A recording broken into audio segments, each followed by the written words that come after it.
Ekonomiaren inguruan eztabaida eta zeresan handia dago, baina nongo ekonomiaz ari gara? Krisialdi globala, erreskateak, banku handien eskandaluak, Gipuzkoarroi ere eragiten digu horrek guztiak? Noski baietz, baina bada ere gertuko ekonomia realitate bat, egunerokoa, geurea, Euskadiren eta Gipuzkoaren gizarte ereduarekin zerikusia duena.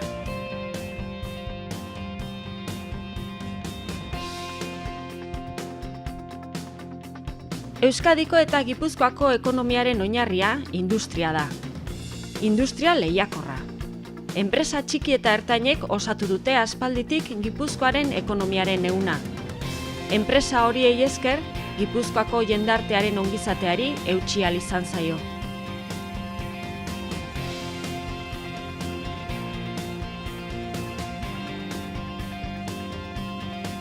Ekonomiaren jabetza Gipuzkoan bertan dago orokorrean. Horri zor diogu neurri handi baten, deslokalizazioak eragin txikia eduki izana Gipuzkoan.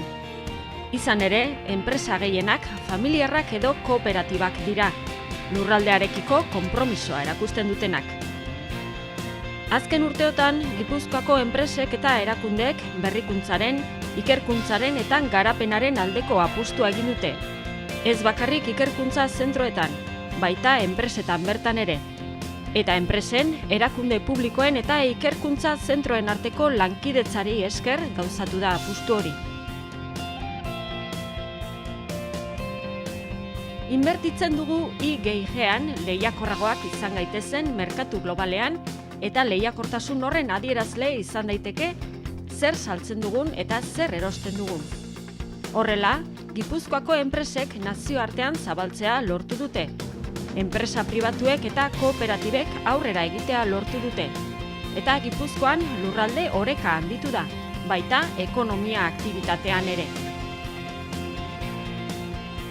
Ekonomia horren oinarrian, Gipuzkoan oso sustraituta dauden balio batzuk daude.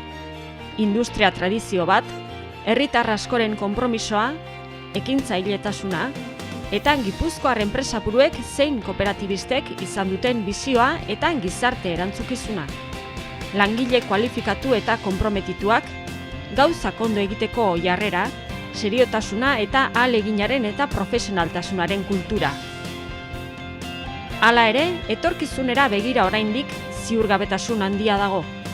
Gizartea bera aldatzen ari da, eta ekonomiak horri erantzun behar dio.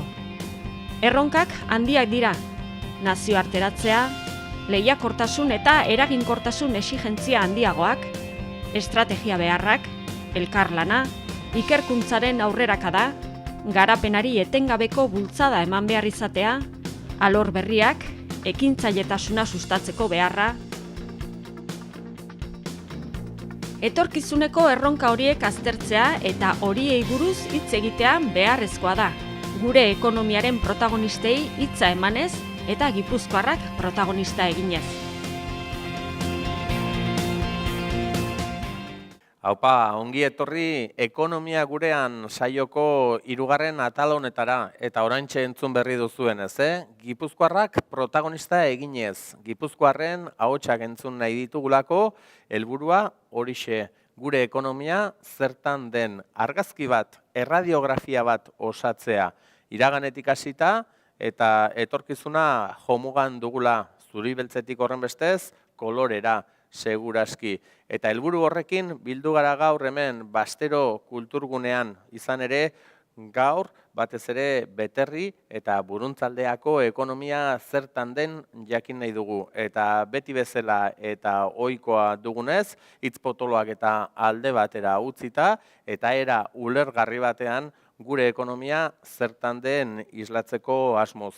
Eta horretarako gainera gaur 3 gonbidatu eta 3 ere emakume. Eta hori ere uste dut txalotzekoa badela ez delako oso ohikoa izaten tamalez gurean, ezta? Eta horregatik baholtza gainean gaur emakumeak hizketan ikusteak horrek ere txalo bat merezi du. Beraz, giroa berotzeko nahi baduzu hasiko gara eta txalo bat eskainiko diegu gure gonbidatuei.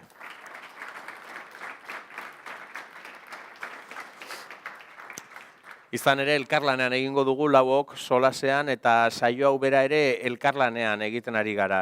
Tokikom, Kronika, Aiurri, Noagua, Txintxarri eta beti ere Gipuzkoako diputazioarekin, aldundiaren babesarekin. Eta hain zuzen ere, hemengo ekonomiak ere izango du horretatik apur bat, izango du elkarlanetik, orain ikusiko dugu zenbateraino. Baloreak zeintzuk diren, jakin badakigu, baduzue gauza bat, kanpotarrok asko preziatzen duguna, sagardoa adibidez, baina bestelakorik ere izango da, ze lehenengo eta hirugarren sektoreari ez ezik, bigarren sektoreari ere erreparatuko diogu eta industria zertan den ere azalduko dugu. Eta horretarako batetik hementxe dut, dagoeneko ezaguna dugun eta nire alboan beti egoten den, aurreko batean emakume kalkulagailua deitu nizun, orkesta zuzendaria badela ere esango nuke, orkestatik datorlako bera, baina ez da ez musikaria, berak instrumentuak eta baino zenbakiak ekartzen dizkigu, Miren Estensoro da, orkestrako, alegia lehiakortasunerako Euskal Institutuko ikertzailea. Eskerrik asko, Miren, gaur ere gurekin izateagatik. Eta haren alboan, gaur badugu, esan dut, ez da, sagardoa, Arantxa Eguzkitza etorri da, Hernaniko Iparragirre sagardotegikoa, ongi etorri, Arantxa. Eskerrik asko. Kale, nik uste nuen botillaren bat edo jarriko zenuela behar bada kontu hauetaz eta ere beste giro batean aritzeko, baina kale. Diskrezio kontua izan da, bestela esango zenuten. Daude, sagardoi hauek beti bereak. Bueno, orain ikusiko dugu zertan zabiltzaten sagardo gileak ere. Eta esan dugunez, hemengo industria zertan den eta hortaz ere badaki, besteak beste beterri burutzako udaletan horretan dabilelako enpresa kontuetan Nerea Jurre Baso. Eskerrik asko Nerea zuri ere gurera etortzeagatik. Eta esan dut lehen, Miren, zuk zenbakiak eta ederki aski kudeatzen dituzula, nik aipatu nezake, ez da, eskualde honetan guztira, iaia 70.000 biztanle badirela, horregatik segurazki biztanle bezain beste kasu eta egoera ere izango dira, baina datuek eta estadistikek horixe dut, ez da, ideia orokor bat emateko behintzat laguntzen digutela, eta zuek horretan aritzen zaretenez, baiara bakoitzaren lehiakortasun maila eta aztertuz, ez dakit eskualde honetako lehiakortasuna nolakoa den, zuk aipatuko diguzu? Bizkat, ditugun eskura izan dauzkagun tokiko datu horien irakurketa eginez, ikusi dugu gutxi gora bera, edo orokorra esan genezakela erdibideko maila bat, ez? Erdibideko lehiakortasun maila bat. Besteekin alderatuta, ez punta-puntan, baina ez da azken putzera. Hori da, eta Gipuzkoa dugu erreferentze. Orduan, Gipuzkoako beste eskualdekin egin dugu alderaketa hori. Eta hori, adibidez lehiakortasunean betikoak diren adierazleak ikusten baditugu, BPGA edo errenta mailak ikusten dugu, hori, erdi mailan kokatzen dela, 32.000 euro per capitako BPG badu eskualdeak, eta baita ere langabezia tasetan eskura dauden datuek erakusten dute ehuneko 10-12 inguruan ibili dela azken urte honetan eskualdea. Errenta mailetan agian baxuago, gainerako eskualdeak baino, baina hori ez, adierazle horiek erakusten duten arabera erdibidekoa.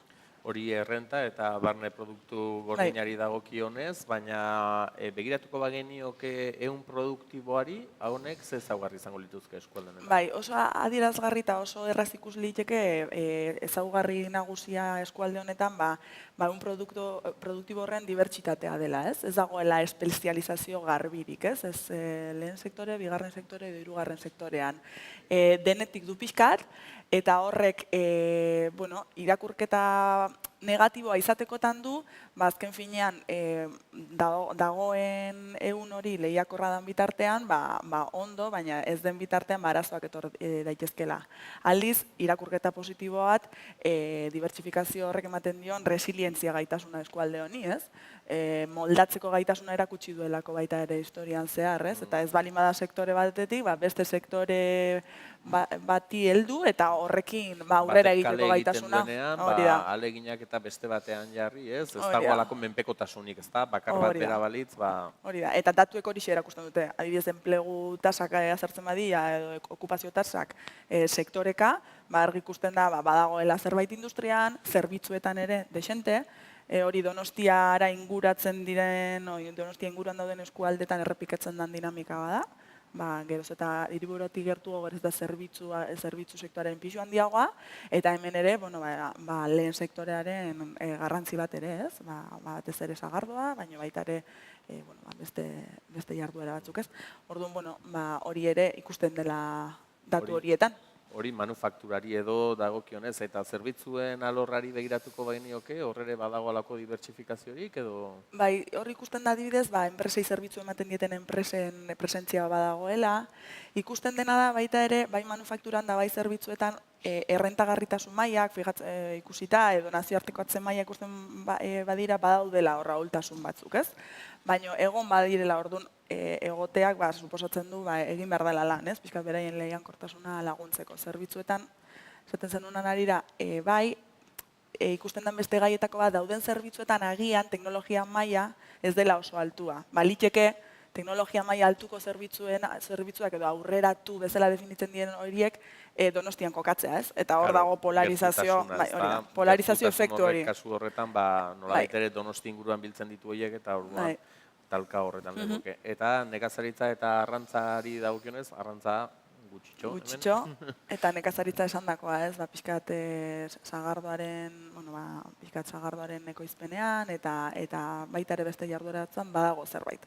Ez da industriak edo zerbitzuak izan dezakin pixua bezan besteakoa, baina badakigu hor badagoela baita ere aukera bat eskualde honetara. Igual egian datuetan horren beste ikusten ez dena, baina kualitatiboki ezagutzen duguna.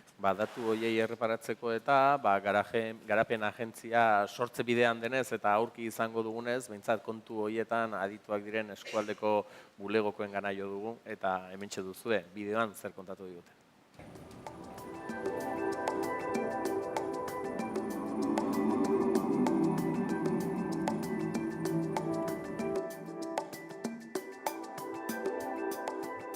Nolako eskualdean dugun.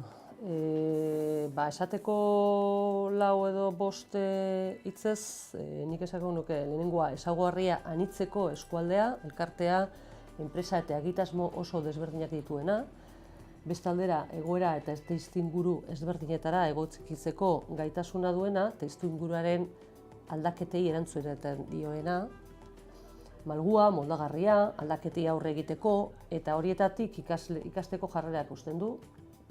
Helburuak argi izan da urrunera, iristeko gaitasuna eta jarrera du. Saretu gabe, bakoitza bere norabidean doa, elkarren berririk izan gabe eta norabideak konpartitu gabe. Pausoak ematea izugarri kostatzen zaiona, baina era berean, geldirik ez dagoena eta etorkizun hobea eraikitzeko prest dagoena. Baina nolako eskualda nahi dugun, zatik, azkenean ez da bakarrik nun gauden, baizik bai nora joan nahi dugun, ez? Beterrikuruntzako garapen sozioekonomiko jasangarria eta bertako biztanleen ongizatea bermatuko duen eskualdea. Zerbitzu eta tresna sare, eragingarriak, jarriko dituna pertsona, erakunde eta enpresan esku eta gaitasun desberdinak dituzten eragik sortzen duten ezagutza kudeatuko duena. Eskualdeko eragien arteko harremanak landuz, elkarlanen eta sarean lan egingo duena, eta talde ikuspegi zabal eta estrategikoarekin eskualden sortzen diren beharrei erantzuteko adi egongo dena. Eskualde dinamikoa, ikasteko eta moldatzeko prest dagoena, eta zailtasunei aurre egiteko gaitasuna duena. Pertsonen gaitasunak eta aukerak handituko dituena, komunitatea subjektu izanik. Eta eskualde izaera errotua eta era berean irekia bestei laguntzeko eta harrera egiteko prest dagoena. Eskuzabala. Lurralde jasangarria eraikitzea. Bigarrena, berrikuntza eta sormena etengabea garatzea. Hirugarrena, giza aurrerapena eta aniztasuna sustatzea. Hizkuntza, kultura eta lurralde bera balioan jartzea. Eta transversala edo zehaztakoak elkarlana eta elkartasuna lantzea eta gobernantza demokratiko oinarritzea. Nondik ikuste dugu erronkoak hauek eta zen nolako emaitzak gure zerbitzutan eta ze proiektu zehatzagoa dazkagun. 3 arlo nagusiak. Lehenengoa, gizarte berrikuntza eskualdeko enpresa guztietara ekartzea, hau da, 4.0 fabrikazioa, ekonomia zirkularra, adimen lehiakorra, merkatu globalak, bezuz tokiko kateak, gizarte erantzukizuna, ekonomia soziala eta feminista, eta personen partadetza enpresetan. Hau lehenengo zutabe izango da. Bigarrena, foro sektoriala sortzea. Foro sektorialak zer dira garatzea fabrikazio foroa, turismo merkataritza eta ostalaritza feste foro batean, lehenengo sektorea foroa, hau da gure sektore estrategiko lantzeko beti kooperazio proiektu sortzen. Eta hirugarrena, behar sozialak eta enplegu soziala lotzea eta talentu iesari aurre egitea. Zatik gure eskualde lurralde, Gipuzkoako lurralde baino gazteagoa da, prestatuta gehiago dagoen, baina hemendik juten dira kanpora lantzea. Eta mantendu behar dugu hemengo langileak hauek. Ikus behar dugu, hiruadinekoe, etorkinen, emakumeen, gazten eta epe luzeko langabetuan beharrak, zehatz-mehatz zeintzuk dien, eta ikus behar dugu nola aprobetxatu beraien jakindura edo beraien gaitasunak. Eta honen denan bidez, bilatzeko, esan dugun bezala, lurralde jasangarri bat. Arantxa, zu gaur hona lehenengo eta hirugarren sektoreko ordezkari gisa ekarri zaitugu. Ez dizut galdetuko nongo sagardoa den hoberena, horren erantzuna norberak jakingo duelako, baina lehenengo eta hirugarren sektorea uztartzen dituzuen horrekin, ezta, sagardo egileek hori baduzuelako, nola ikusten dituzu bi sektore hauek hemen eskualdean? Buruz egin dut kalkulo bat, orain gaina, entzuten. Eta gutxi gara bera, Euskal Herri nongoia 35 bat sagardotegi. Hoietatik Baiara hontan, eskualde hontan 40 gea. Eta ez bakarri numerotan produkzio aldetik porcentaje hori baino askoz altu haua. Txotxak mugitzen ditut, datuak inez naiz etorri, baina bai buruz datu hau badakit. Beste batzuk ez daukat oso buruena. Estudio bat Sagardo Elkartean egin dugu, gai hauek ikusitugu. Eta mugitzen ditu gutxi gora bera 800.000 pertsona.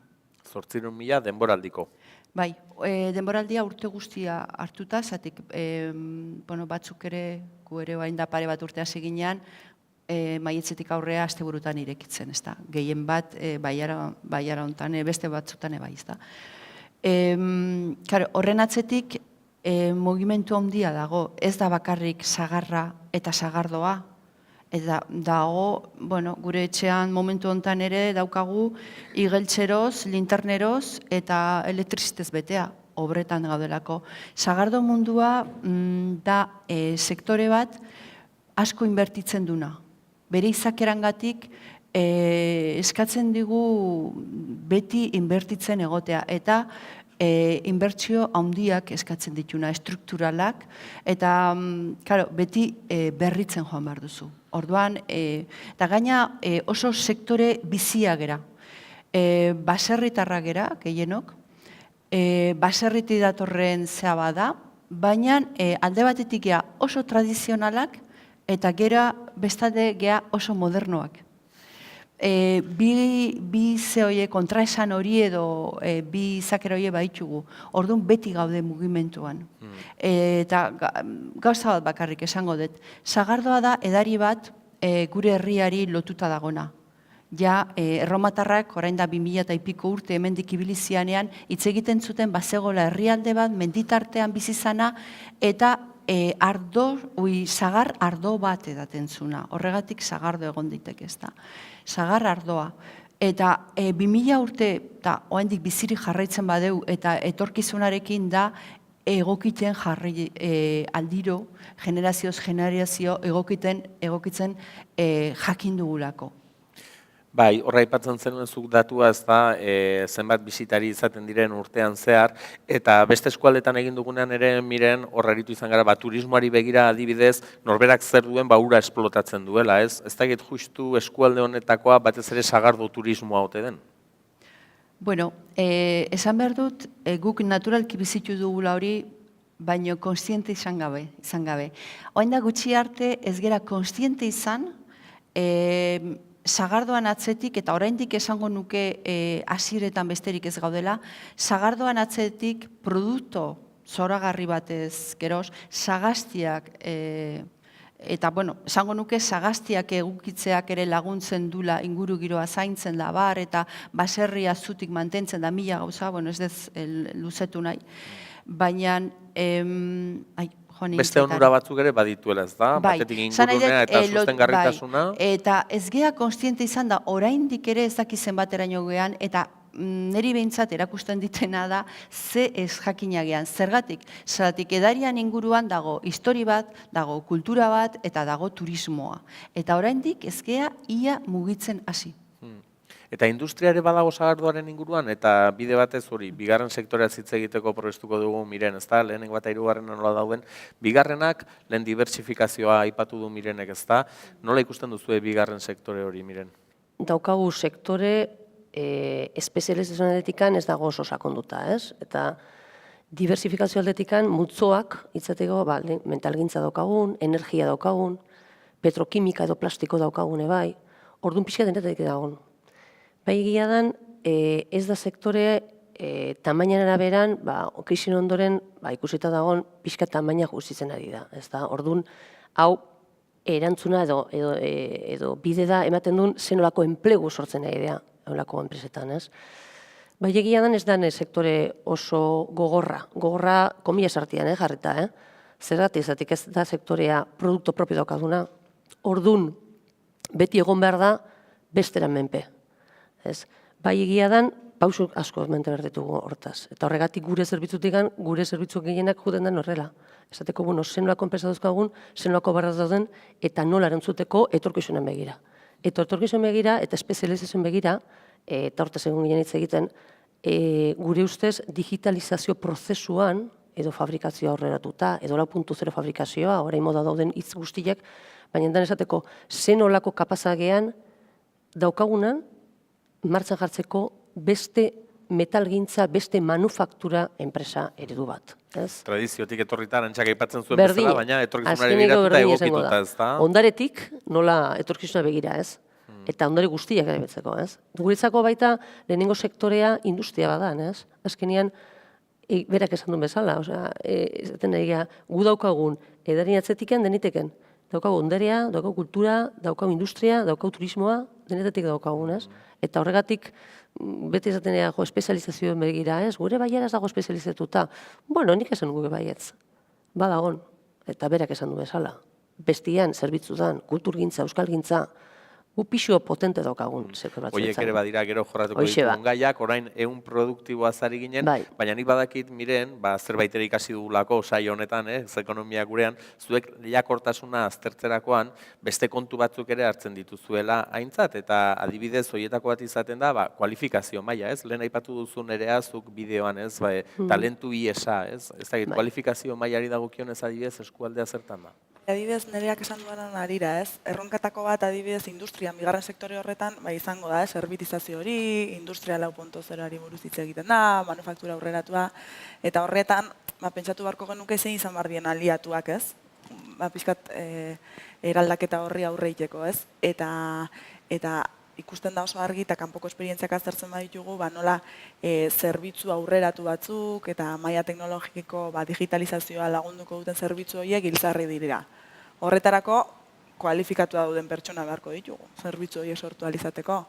Eta hor dago ez da bai da, ez? Eskualdean sortu beharko ditugu, edo Gipuzkoa eta Euskadi eta Euskal Herrian nahiko txikia da, eta agian saretzea da, ez? Bultzatu beharko genukena, ez? Horra erabaki batzuk hartu behar dira, ez? Zer nahi dugu, beterrin bertan izan zerbitzu horiek, edo, aliantza horiek kanpoan aurkitu behar ditugu, ez? Ikusten da, bideoan ikusi esan duen bezala xenereak, eskualde honetan, kualifikazio maila altueneko gazte horiek, izan ditekela Donostiara joatea lan egitera, ez? Baita ez dut esan lehenago, baina atentzia ditzen duen datua da, lanbide heziketan, eskualde hau lanbide heziketako biztanlerian lehenengoetakoa dela, ez? Eta lanbide heziketak duen balioa baita ere azpimarragarri dela, eta industrializazio eta digitalizazio prozesu horietan lanbide heziketako formazioa duten pertsonek baita ere giltzarri izango direla. Orduan nik horri ere enion balioak enduko, ez? Ikusi dugu Alemaniako kasuetan eta lanbide heziketa duten pertsonek klabeak izan direla digitalizazio prozesu horietan. Orduan, horre ez daude agian, unibertsitate edo formazio maila altueneko ikasle hainbeste biztanle, baina, daudenak agian erakarri edo hor badago. Hor erronka. Hiriburuarekiko gertutasun hori bada kalterako kasu honetan, ez da, talentu IESari edo begiratuta, baina beste aldagaieta baterako, komunikabideetarako eta, ez da, infrastruktura saretarako eta kasuntan onuragarri. Beterri zer badu baita ere da komunikabide oso nahi dituela. Nazional batak hori ez, 10-15 minututan jartzen zaitu Donostin, eta baita ere Bilborekin lotura, Gasteizekin eta barrez. Baina hori joan eta horria albidetzen du horrek, ez? Orduan, hori. Horre baita ere, ikusten da, saretzea errazten duela, baina baita ere, han lan egiten da. Errazten du, han ikastea eta barrez. Eta berrikuntza aldetik, nola gabiltz? Hor, ez dare, dauden datuek berakusten dute, erdibide edo maila baxua ikusten dela, ez horregatik, ez? Azkenen, nereak esan duen bezala, metalmekanikan bai, baina agian balioak atean atzen dauden enpresa ditugu eskualdean, hori ez, maila teknologikoko pertsonak, IGIG-ko gastuan baita ere pixkatatzera genitzen da eskualdea, hor badago zer egitea, eta nik uste hor dagoela erranka. Nola txertatzen dugu berrikuntza guzti hori, dagoen ondare horretan. Hori erronketako bat, miren, beste erronkarik horrela azterketa honen ondorioz izango luke, hola erronkaren bat batekoa edo berehalakoa beharko lukenik edo?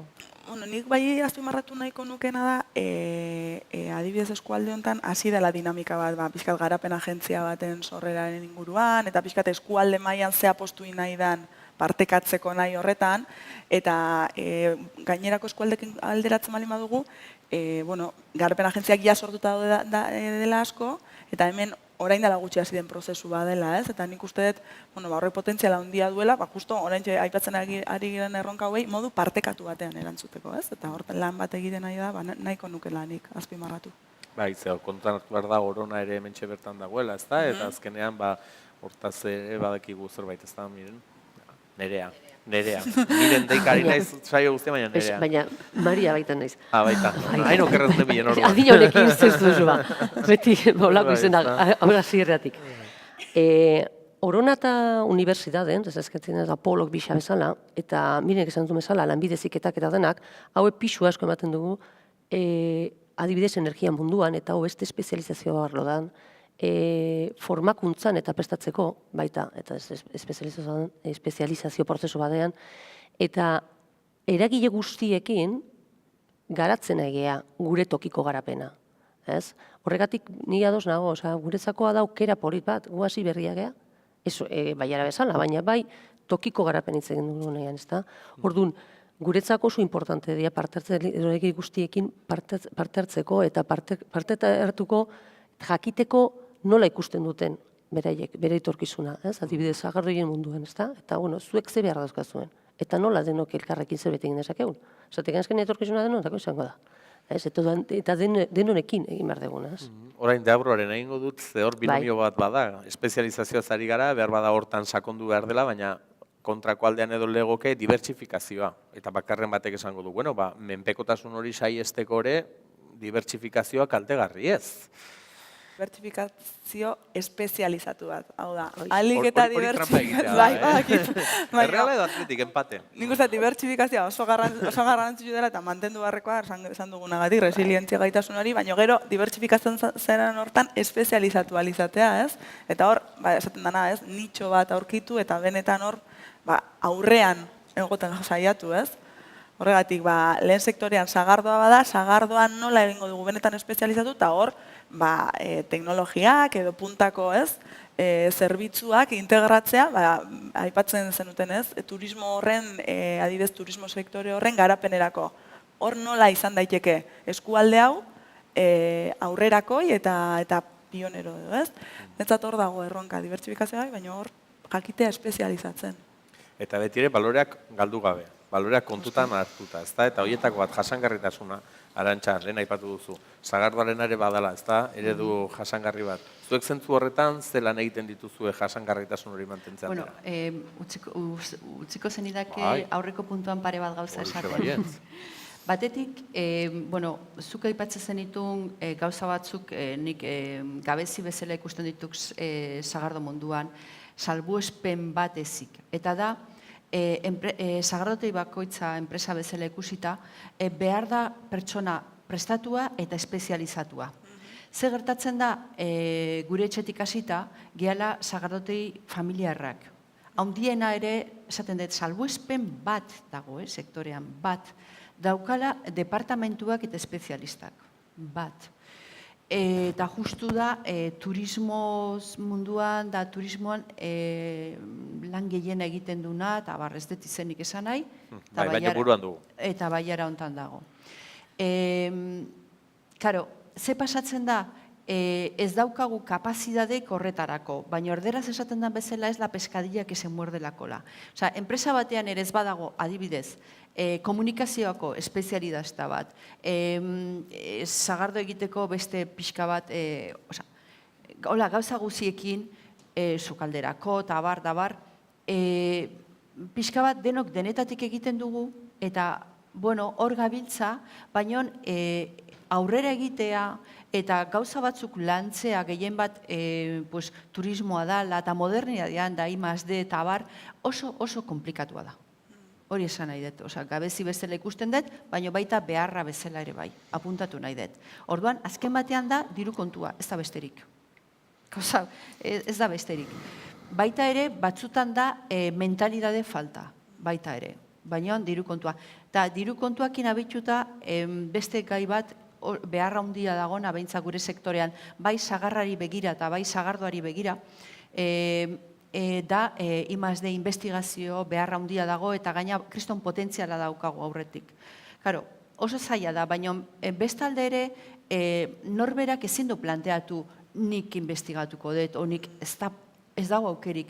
Eta bai, nik usteet Gipuzkoako Sagardoi elkartea behintzat urteak daramatzagu elkarlanean. Da elkarlana hori, gaina nik hortan sinisten dut pertsonalki, hori bultzatu dut, elkarteko lehendakari izan du nahi 8 urtetan, da hori bultzatu dut.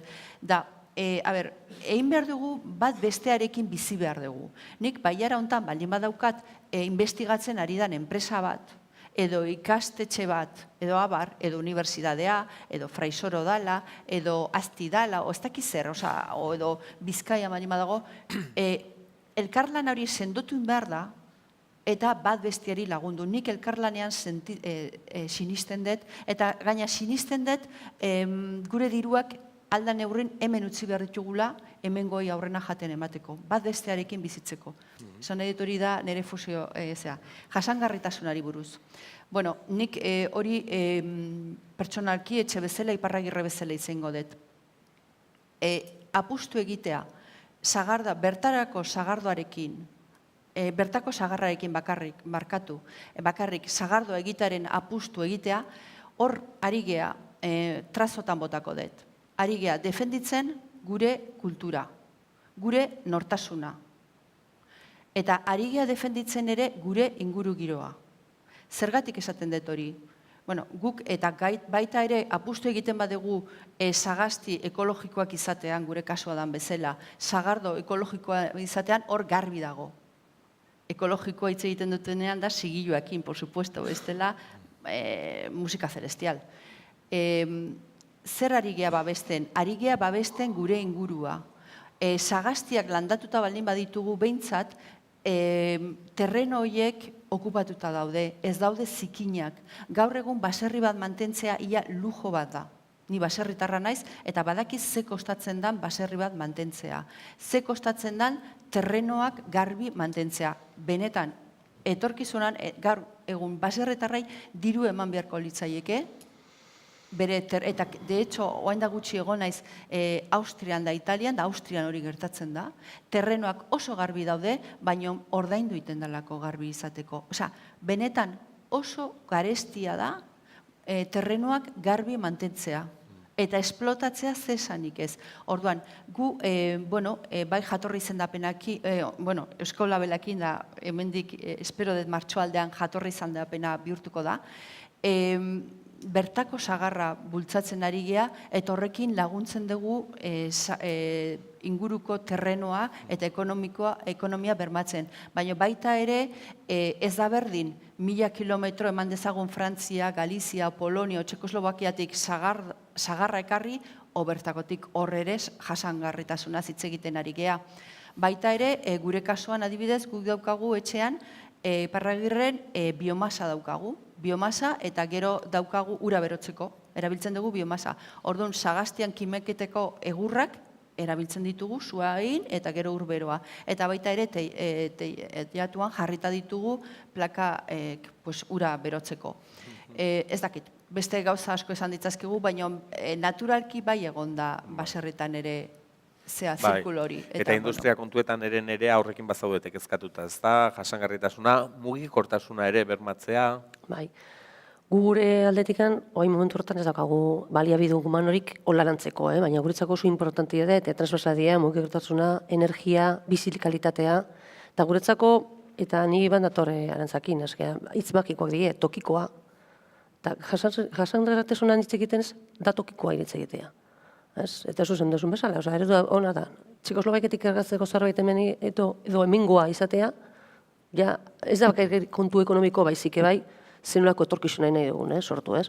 Eta tokikoa, garapen autozentratua, hau da, zenolako behar dauzkagun guk eta nola gure artien, hartzen dezakegu, ez? Eta bestia, elkarlana. Elkarlana azkenean da klabea, zuzen dezu, ezagu tamainaik martzan jartzeko ez dakiz zer, beharra dauzkagun eta ezin dugu erantzun. Norberak bere kabuz ezin duela, ez da? Hoxe da, elkarlanian, azkenean hola egin behar dugun. Bestela, lehenengo sektorea eta metalgintza edo manufakturen enpresan egoera berdina da, berdina, azkenean enpresa txikia die eta berdin artean bere bakarrik ezin dute erantzun, edo erantzutan eman. Bertsolarien antzera, oina eman didazue, ez urrengo bertsoa, baina bai urrengo bideoa aurkezteko, zezuk arantxa aipatu duzu ez da ikerkuntza egin behar dela ez, aztertu nondik noraio, eta lehen ere aipatu duzu hemen kultura eta zientzia sektore bat ere badela, eta zuzen ere bertaraino guaz, helbururako bulegoraino.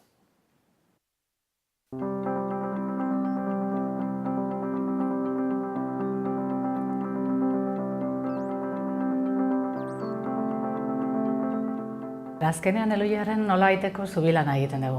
Azkenean gure lana edo gure papera ikusten dugu nolait zientzia eta teknologiaren eta gizarteen arteko zubilana egiten. Eta esan dezagun hori bi planotan egiten dugu, ez? Azkenean gure helburua da zientzia eta teknologiarekin zerikusi den jakintza hori zabaltzea. Jakintza baino askotan jakin-mina, ez? Jakintza oso zabala dalako, ez? Eta hori egiten dugu mundu mailan, zer gertatzen den zientzia eta teknologiaz mundu mailan, baina gure ikuspegi hemengoa da. Euskal Herritik egiten dugu, azkenean jakin nahi dugu edo aditzera eman nahi dugu zer gertatzen den zientzia eta teknologiaren munduan mundu mailan, hau da nazioartean, baina baita ere inguruan Euskal Herrian. Eta Euskal Herrian hemen gertatzen ari denari buruz egiten dugunean, lan egiten dugunean, naturalki guk euskeraz egiten dugu, gure lan hizkuntza euskera dalako. Azkenean egia da guk egiten dugula nolabait hori jakintza edo jakintzarekin zerikusia duen erakunde bat gea edo enpresa bat gea, ez? Lan egiten dugu hizkuntzarekin, hizkuntza teknologiak nolabait zabaltzen saiatzen gera, euskera planak egiten dituz, jakintza zabaltzen ahalegintzera hori dana nolabait orain momentu hontan eta orokorrean nahiko abstraktua dan zerbait da.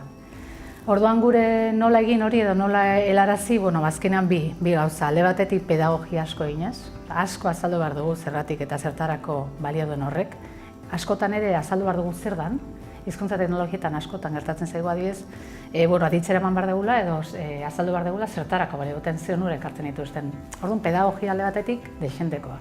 Eta gero bestetik, importantea da, industrien edo enpresen hizkuntzan hitz egitea, hau da. Guk hitz egiten dugunean hizkuntza plan batetaz edo euskara plan batetaz, importantea da guk ere hitz egitea lehiakortasun parametroetan, bezeroen komunikazioaren parametroetan, orduan, bi alde horiek edo. Hemengo egoera egia da azkeneko urteetan, azkeneko pare bat urteetan edo eman direla urrats batzuk norabide horretan, ez? Egia da Europan badagoela askozaz zabalduagoa edo hedatuagoa sormenen eta kultur industrien ideiaren hau da. Kultur eta sormenaren inguruan ibiltzen gean enpresak ere, industria ere bagarela, ez? Hori, esango genuke, orain arte hemen oso zabalduta ez dela egon, eta asko kulturari begiratu zaiola, edo sormen industriari asko begiratu zaiola espresiotik, kultur espresiotik, eta ez horren beste, espresioaren atzean edo ikuskizun, edo, proiektu horien atzean zauden enpresen ikuspegitik, ez? Eta orduan, hasi gira edo hasi da plan horretan, urratsak ematen hasi dira nolabait erakundeak eta planak badaude. Baina nik esango nuke oraindik ere, naiz eta industria bezala kontsideratzen zaigun, oraindik ere beste industrien ikuspegiarekin begiratzen zaigula, hau da, nazioartekotasuna, enpresa berrien sorrera, hau da, beste sektorei eskatzen zaizkien gauza berdinak eskatzen zaizkigula guri, eta nik edo ez dakit edo ez nago oso seguru plano berdinetan edo ikuspegi berdinarekin begiratzea posible ote den. Azkenean kulturak baduelako epe luze ikuspegi importantea, balioak hor daude, gizarte baten egituratzean klabea da kultura. Eta hori ez da nazioartekotze parametroetan neurtzen, ez da epe motxean, ez? Eta hori da, oraindikan lantzea behar duguna. Horre gainera, azken urte edo urteetako krisiak hori indartu du, epe motxeko ikuspegia. Saiatu bargea epe ertain eta luzera ikusten.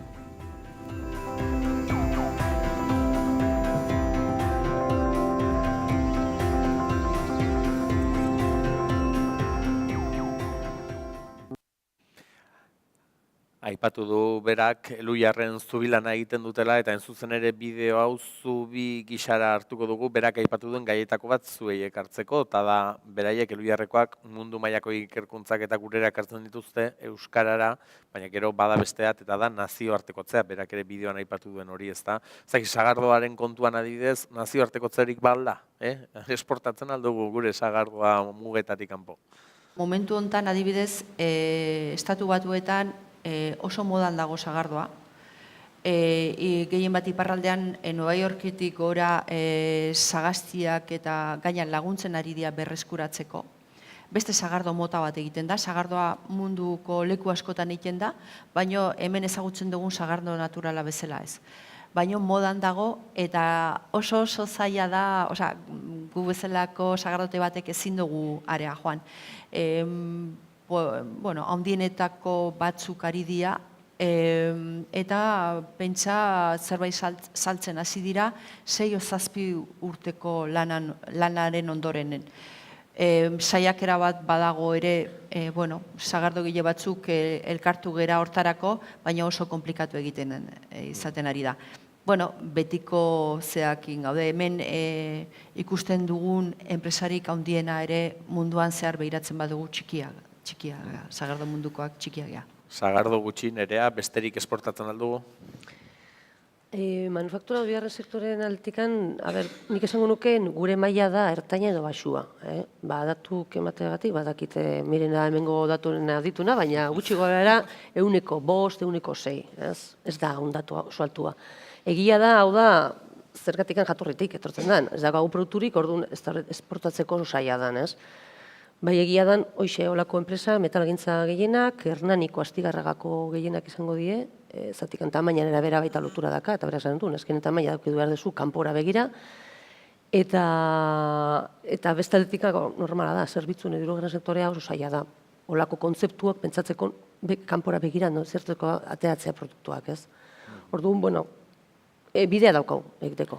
Gakoa zein izan daiteke miren esportazio hori bultzatzeko? Nik uste dut argi ikusi da, sektoren arabera egoera desberdina dela eta estrategia ere, edo egin beharreko bidea desberdina izango dela, ez? Eta izan litekeela sektore batzuk merkatu lokala izatea helburu. Hori ez dago, horrek ez osan nahi guztiak nazioarteko, danak egon behar dutenik atzerrian, ez? Baina egia da, sektore batzuetan da industria da lehena, ez? Ez bazaude merkatuan, ez bazaude atzerrian, mugatu egiten dela zure etorkizuna, ez? Eta horretan, nerak esan duen zena, tamainak, baliokatean non zauden asko du esateko, ez? Horregatik, lankidetza ezinbestekoa, enpresa zure bezeroek laguntzea zuri ere kanpoa joaten, garapen agentzia baten papera, lehen sektorean ebaitare, elkartea eta elkartea elkarrekin, badaude bideak, ez? Lankidetza ezinbestekoa dela esan duzu miren, eta lankidetzan aritzeko askotan bildu egin behar izaten da, eta susmoa, batzutan kultur kontuak eta industriarekin eta ez ditugula lotzen, horre ere izango da industria, baina sortzaileak eta elkartzen direnean, halako proiektu interesgarriak ere jartzen dira abian, eta hori da zuzen ere, kabienen gertatzen dena, badakizue bertan, sortzaile eta ekintzaileak biltzeko sortutako gunea dela, eta bertaraino ere egin nahi izan dugu txangoa.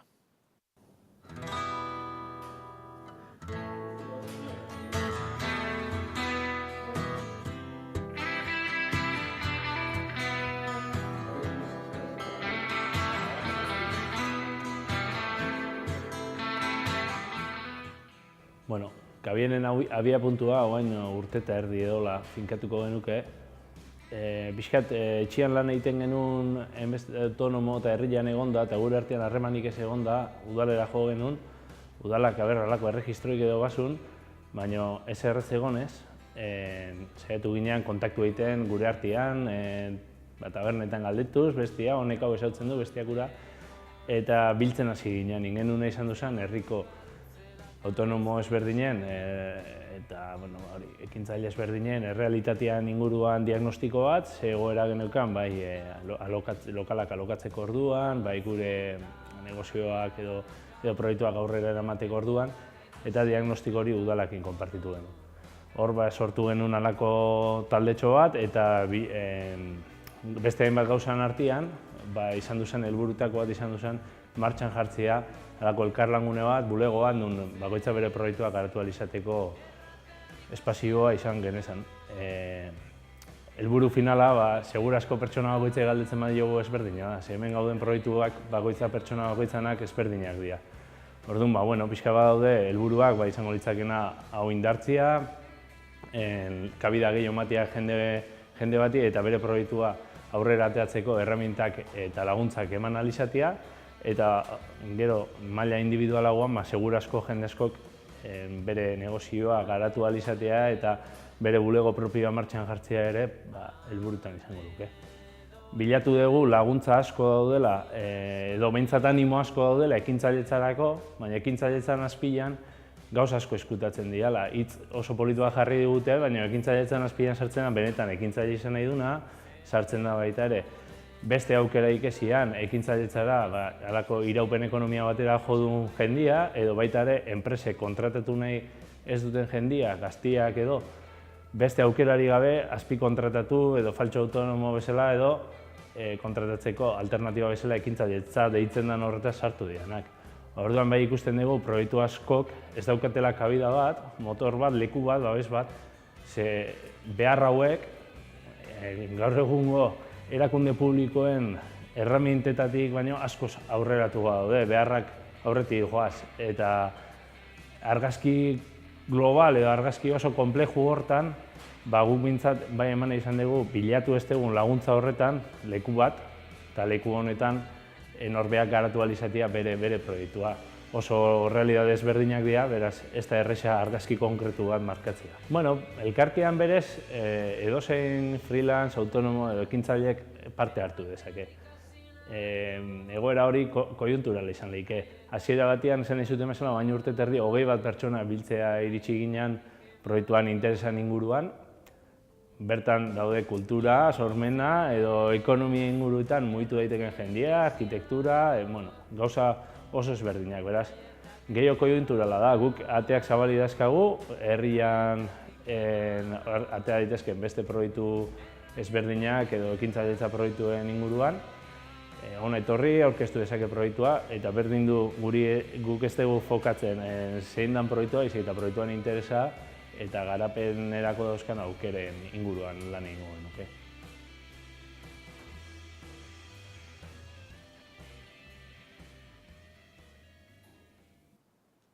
Ekintzailetza, berak aipatu bezala, ezta bolo-bolo dabilen hitzetako bat, hitz potolo horietako bat, eta beste bat bada, eta bide batez merkatuaren gaian sartuko gara, globalizazioa. Globalizazioa aukera, mehatxu, nola ikusten duzuen ere? Nik uste dut azkenean aukera edo mehatxua. Tamainaren arabera edo egoeraren, bakoitzaren egoeraren arabera. Aukera dago, enpresa batzuentzat, merkatura begira eta nun kokatzeko bere produktuak, baina egia da, beste enpresentzako azkenian da mehatxu bat. Azkenian etortzen dien Txinatik eta mekanizazio aldetikan egiten dute zu baino merkeago. Eta aparte ez da kotxe bat horpariko izu, ez da? Orduan, holako mehatxu bat dago, ez? Nik esako nuke azkenean beti behiatu behar dugun pixkat puntu horrek puntu hau, ez? Nik usteko, bai, importante da, kanpora begira, eta enpresa batzuk beharrezkoa dan, bere negozio ereduan beharrezkoa dan, kanpora begiragun, baina beste batzuk, eta sagardoteko munduan argitakar ikusita dagoen, bere merkatua lokala da, eta tokikoa. Eta hemen, saltzeko hemen edo Burgosen zergatikan, zer jun behar dezu, beti Parisera saltzea, bagian ez da beharrezkoa, ez? Merkegoa igual, ekarriko dutela erantxa, baina goxoagoaz.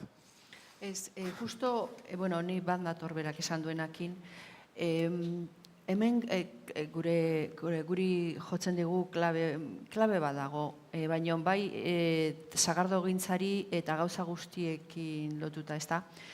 Nik uste boterea erosleak daukala.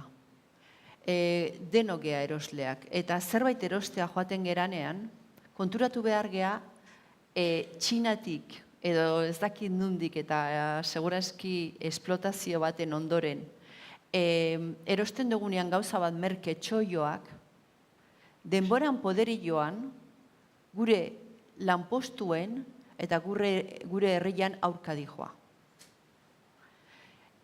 Horretaz jabetzen ez gean bitartean, jaidakau.